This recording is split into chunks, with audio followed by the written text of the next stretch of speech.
नमस्कार, देवभूमि समाचार देख रहे हैं आप। आपके साथ मैं हूं स्वीटी दीक्षित। बुलेटिन की शुरुआत करेंगे, लेकिन इससे पहले चलेंगे गोरखपुर, जहां पे सीएम योगी क्या कुछ कह रहे हैं आपको सुनाते हैं।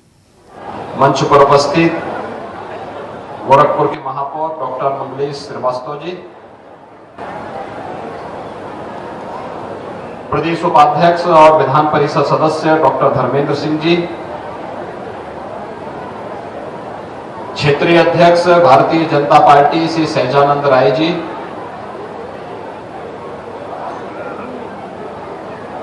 माननीय विधायकगण श्री महेंद्र पाल सिंह जी, श्री विपिन सिंह जी, श्री श्रीराम चौहान जी, श्री प्रदीप शुक्ला जी, जिलाध्यक्ष श्री युधिष्ठिर सिंह जी, महानगर अध्यक्ष श्री राजेश गुप्ता जी, ब्लॉक प्रमुख चरगावा श्रीमती वंदना सिंह जी, ब्लॉक प्रमुख पिपराई श्री जनार्दन जायसवाल जी, श्री रमेश सिंह जी, इंजीनियर पीके मल जी, राम नरेश गौड़ जी, रणविजय सिंह जी, संत गुलाब यादव जी और भारी संख्या में यहां पर उपस्थित आज के इस कार्यक्रम में उपस्थित बनटांगिया गांव के प्रति अनुराग रखने वाले उपस्थित महानुभाव और बनटांगिया समूह से जुड़े हुए सभी उपस्थित भाइयों और बहनों,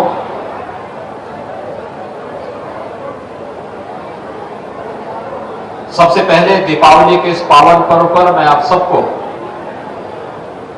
हृदय से बधाई देता हूं। अभी अभी मैं अयोध्या से ही आ रहा हूं। कल अयोध्या के दीपोत्सव के कार्यक्रम को आप सबने देखा होगा, अवलोकन किया होगा। जैसे अयोध्या सज रही है, संवर रही है, ऐसे ही गोरखपुर, बनटांगिया और उत्तर प्रदेश भी सज और संवर रहा है। और भाइयों बहनों, यही राम राज्य है और यही दीपोत्सव है। दीपावली अंधकार से प्रकाश की ओर,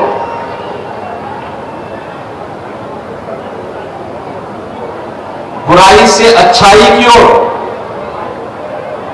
और धर्म से धर्म की ओर,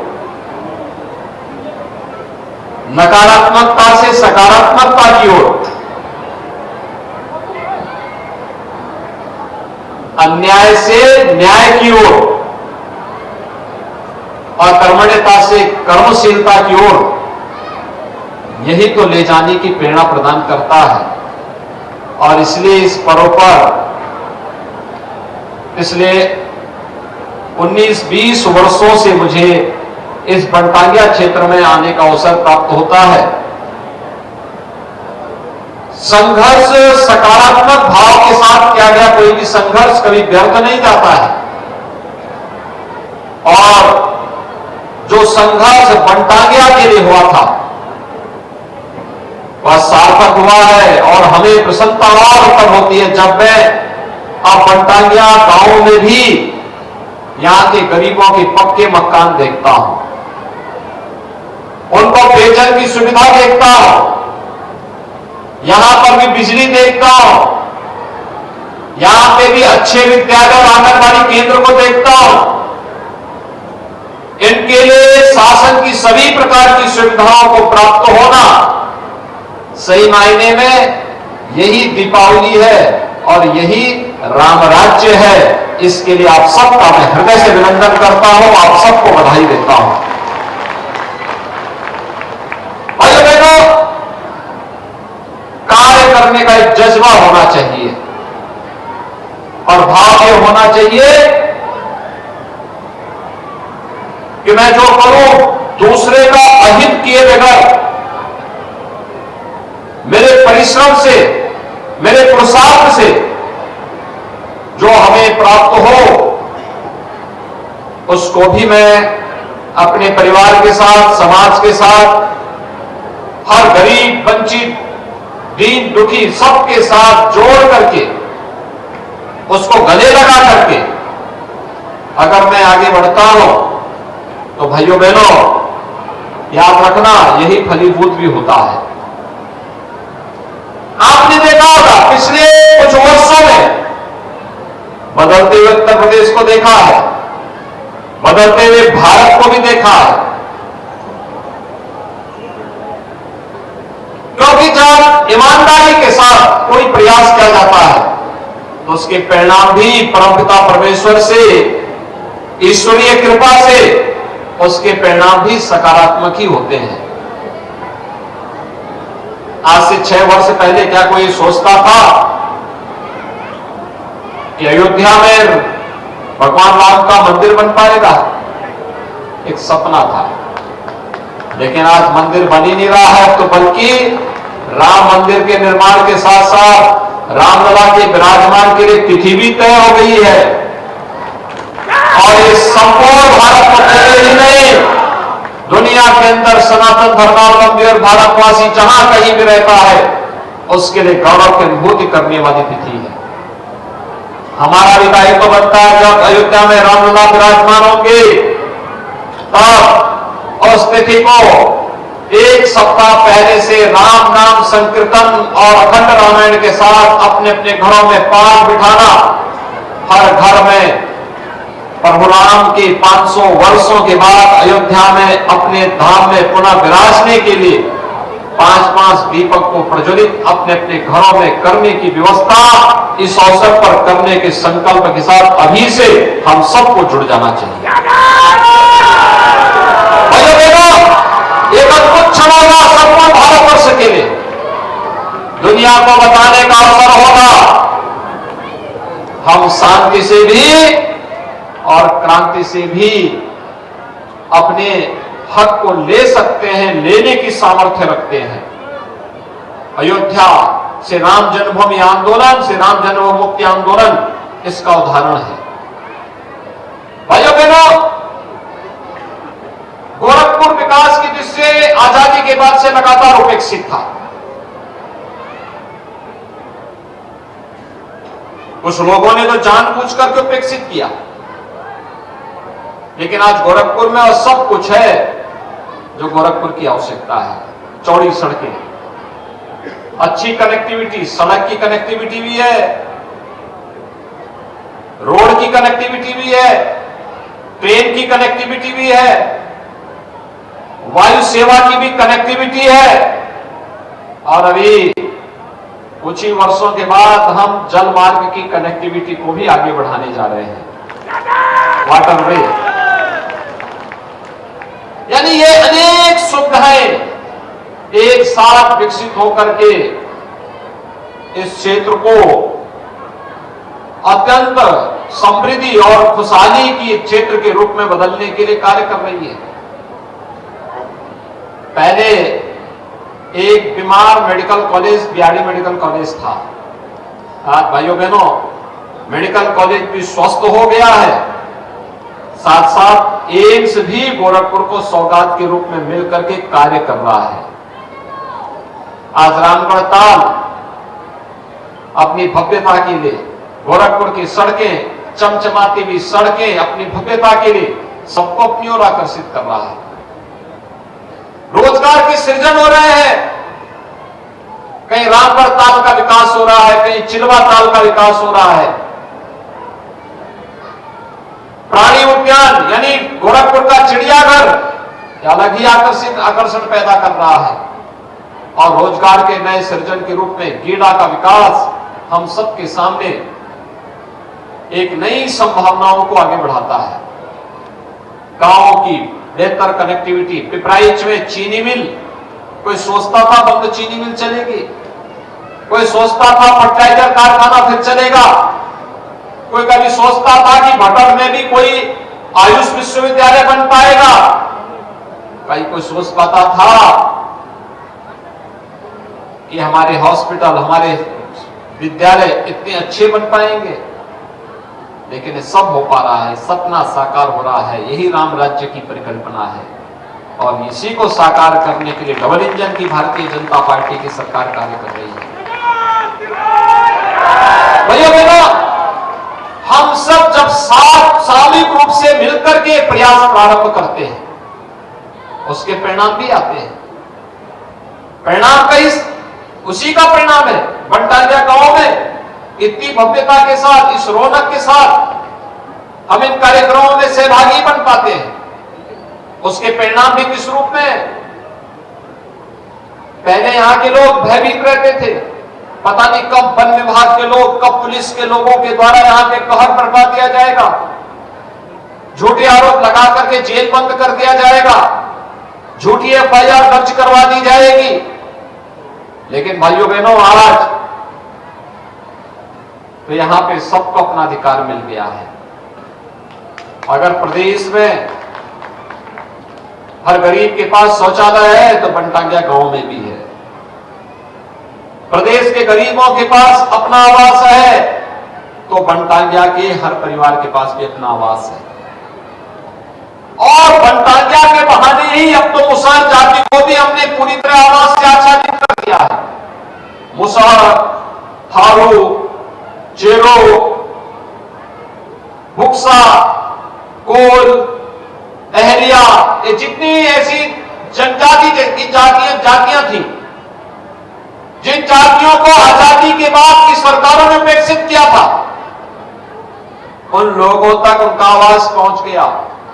और भाइयों बहनों, दीपावली का आयोजन, जिसके पास आवास नहीं उसके घर में उसका एक आवास अपना बन जाए, जिसके घर में बिजली नहीं उसके घर में बिजली का बल्ब जलने लग जाए, जिसके पास रसोई गैस का कनेक्शन नहीं उसे रसोई गैस का कनेक्शन उपलब्ध हो जाए, स्वस्थ ईंधन के लिए सुविधा उपलब्ध हो जाए, जिसके पास 5 लाख रुपए की स्वास्थ्य बीमा का कवर नहीं उसे 5 लाख रुपए की स्वास्थ्य बीमा का कवर मिल जाए, जिसके पास रोजगार नहीं उसको रोजगार मिल जाए, उसके लिए वही दीपावली है। और दीपावली का पर्व प्रभु राम के 14 वर्ष के वनवास के बाद अयोध्या आगमन की स्मृति में हम लोग पूरा भारतवर्ष इस आयोजन के साथ जुड़ता है। प्रभु राम ने 14 वर्षों के वनवास के अपने कालखंड के दौरान वे केवल जंगलों में घूम नहीं रहे थे, एक तरफ ऋषि मुनियों को अभय प्रदान कर रहे थे, दूसरी तरफ वनवासियों को, भालुओं को, कमजोर लोगों को, गिरवासियों को गले लगा करके उन्हें उस समय की नकारात्मक ताकतों के खिलाफ, राक्षसी प्रवृत्ति के खिलाफ उनको खड़ा करने की एक बड़ी रणनीति के तहत काम भी कर रहे थे। और अंततः हजारों वर्ष पहले भगवान राम ने पूरे आर्यावर्त को और पूरी दुनिया को आतंकवाद से मुक्त करने का काम किया था। प्रभु राम इतना बड़ा कार्य कर रहे हैं, जिस रावण का आतंक आर्यावर्त में इस पूरे क्षेत्र में व्याप्त था, उस रावण के आतंक से पूरे देश और पूरी दुनिया को मुक्त करने वाले प्रभु राम जब 14 वर्ष के वनवास की अवधि को संपन्न करके अयोध्या वापस आते हैं तो पूरे भारतवर्ष में जो उत्साह उमंग का था वातावरण, उसे सकारात्मक रूप से आगे बढ़ाने के लिए जो आयोजन हुआ था वही दीपावली का आयोजन है। और भाइयों बहनों, आज वही दीपावली का आयोजन है। ये मेरा सौभाग्य है कि कल मुझे अयोध्या के दीपोत्सव के कार्यक्रम में जुड़ने का अवसर प्राप्त हुआ था। आपने देखा होगा कितनी भव्य दीपावली थी।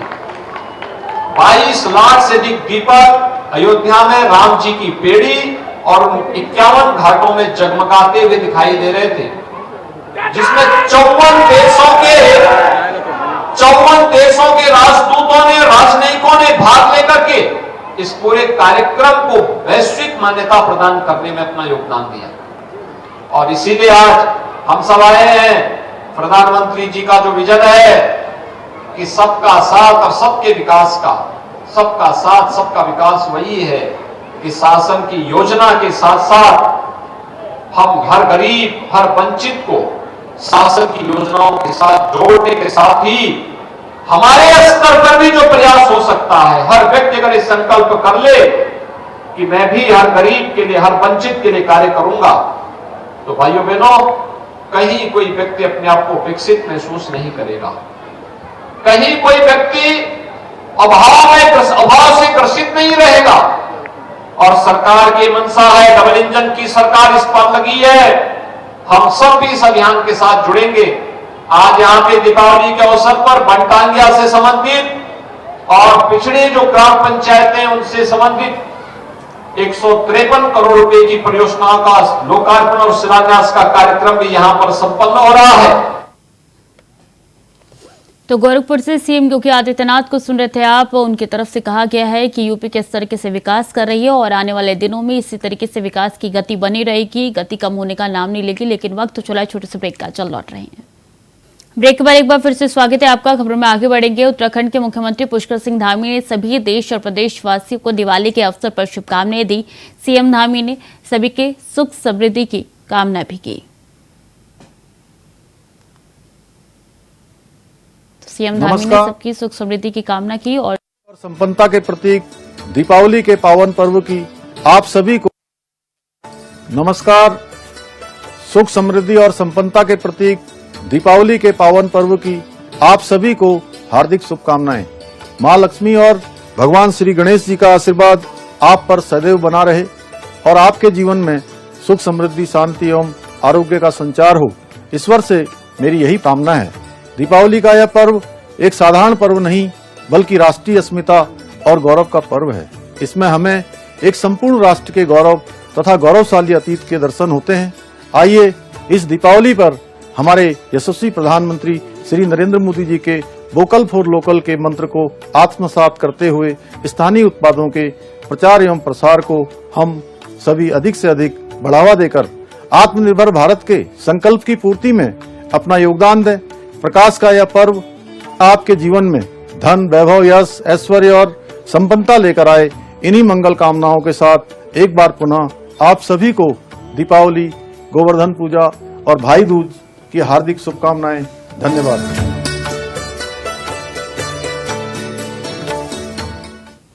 और उत्तरकाशी से इस वक्त की बड़ी खबर, बडकोट के लिए बन रही टनल का एक बड़ा हिस्सा क्षतिग्रस्त हुआ है।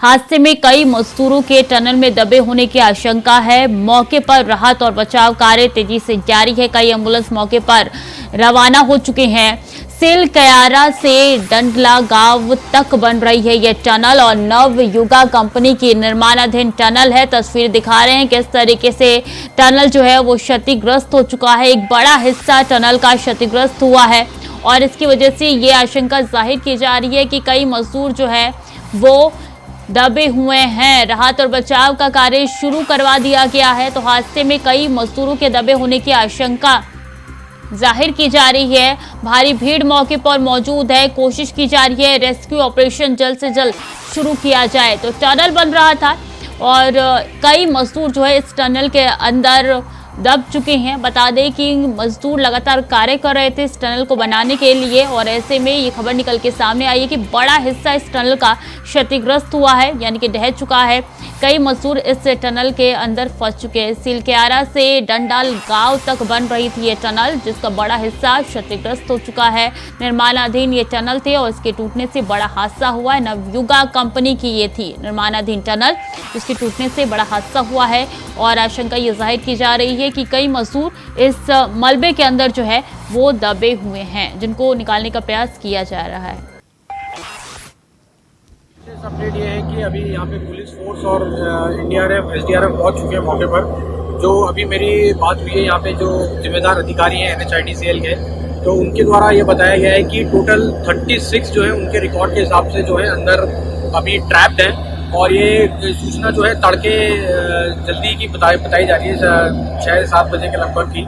और ये जो आप देख रहे हैं ये स्टार्टिंग पॉइंट है टनल का, इससे लगभग 200 मीटर आगे की घटना है, जिसमें 50 मीटर का जो प्रोजेक्शन है टनल का ऊपर से वो धंस गया है। तो अभी जो है हम जो भी इक्विपमेंट्स है, मशीनरी है, वो सब यहाँ पे रोप इन कर लिया गया है और जो रेस्क्यू है वो युद्ध स्तर पे चल रहा है और इसको जल्दी खत्म कर लिया जाएगा और सबको सेफली निकाल लिया।